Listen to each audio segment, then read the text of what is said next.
focus on what we can actually see in this image which you've been discussing, Megha, okay? So the bottom right of the image, ladies and gentlemen, this is being taken from the lander looking down. This is the first photograph of the stationary craft after it has landed on the surface of the South Pole of the moon. And you can clearly see the shadows of the landing struts in the bottom right of this photograph. This is it, ladies and gentlemen.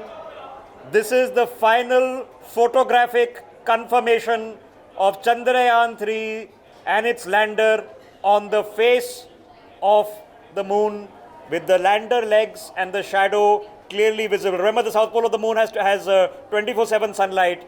So you can see that this, the one of the lander legs is casting a shadow. You can clearly see through the crispness of the shadow, the fact that there is, of course, no atmosphere on the moon.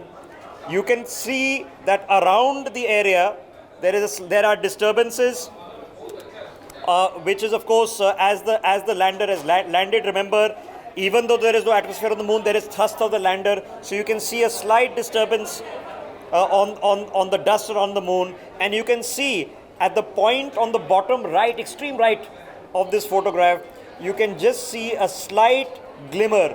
And that glimmer is the only touch we have of the lander itself that you can see on this. Megha, very, very compelling. And very shortly, of course, dozens of images like this will pour out over the next 14 days. But this is the first one. This is the one that's going to go down in history. Absolutely compelling it is, and you beautifully described it. Like you said, you know, the first picture of the lander when it has landed. This is, like I said, you know, previous, I think 4 to 5 times there have been images that have been shared by ISRO that were clipped by the lander. But this is for the first time that the lander has landed. Never before has this picture been taken by any of the missions that have been conducted by any of the countries across the globe. For more such videos, subscribe to the NewsX YouTube channel, hit the bell icon.